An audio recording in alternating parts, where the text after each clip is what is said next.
Hi everybody, today I've got quite a different review for you. I've got this The Art of Pirates of the Caribbean book.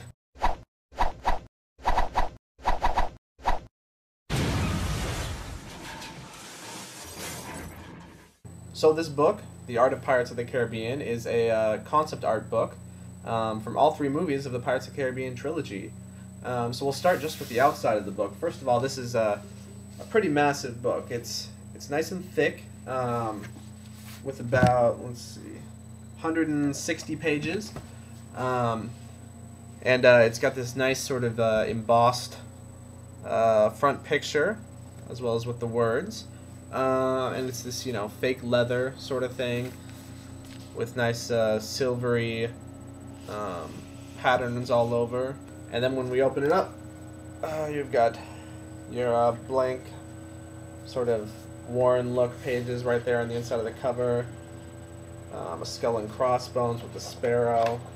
And boom, you start right in The Art of Pirates of the Caribbean. Most of it, the majority of the book, is just pictures. Starting page 9, you've got the Black Pearl, then 53, you've got Dead Man's Chest, and then at page 107 you have at World's End all the way through the end. It's got all sorts of different styles. Some of it is storyboarding, others of it are nice paintings.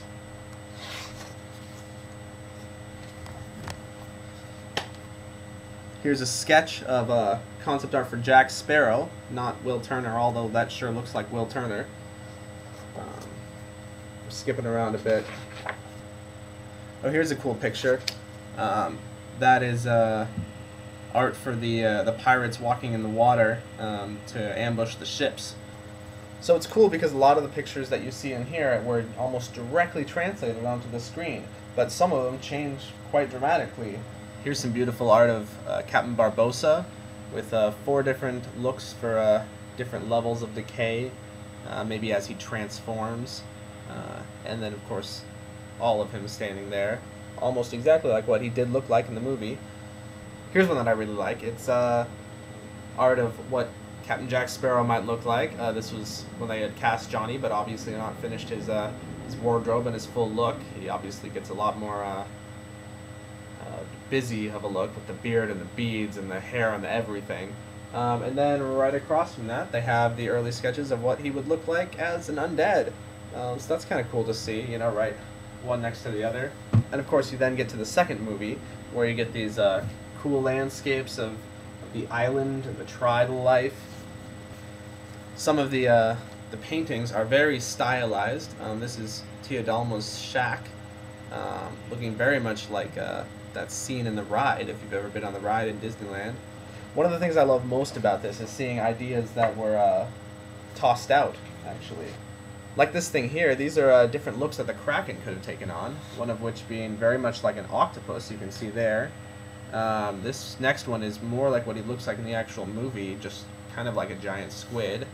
And this one has very small tentacles, almost like a cuttlefish, but a giant body. So I don't know, I just think that's some pretty cool stuff. On the opposite page is a picture of one of its tentacles. And also every chapter, so for every movie, you have part of the book where you can fold out the pages to a bigger diorama.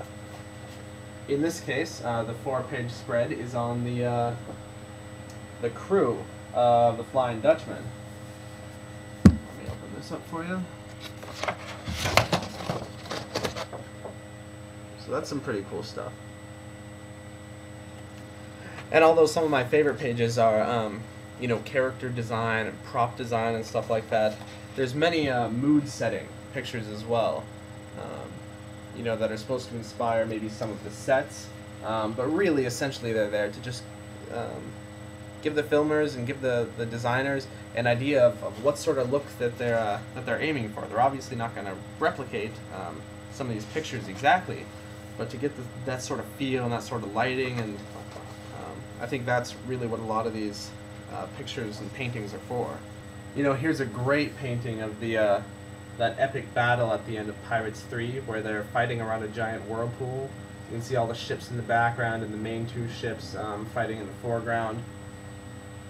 All the art of books are really top quality stuff, and I'm just very glad that I have this thing. I'm a big Pirates fan, not just the movies, but you know, I'm a pirate for pretty much every Halloween. Um, and although there's not very much information and writing in this, most of the time they only write, you know, a label of what a picture is above Jack Sparrow or below the Black Pearl, whatever. There's almost no writing. The pictures is really what this thing is for. It's just a beautiful thing to look through. It's something that I always show my friends and guests and stuff, like, oh, you have to look at this book. It's a great sort of coffee table book, because there's no reading required. You can just flip through and be kind of amazed. Concept art might be something that you've never even realized there were books about, but there's a lot of them out there for pretty much, you know, any movie that made anything of itself. The Pixar ones are great. You know, any big movie like Lord of the Rings or Pirates of the Caribbean or Star Wars has tons of them. I got this as a gift for my birthday when I was in high school, from just some of my friends, so I couldn't tell you anything about the price or whatever. But I can tell you I'm always impressed by this book.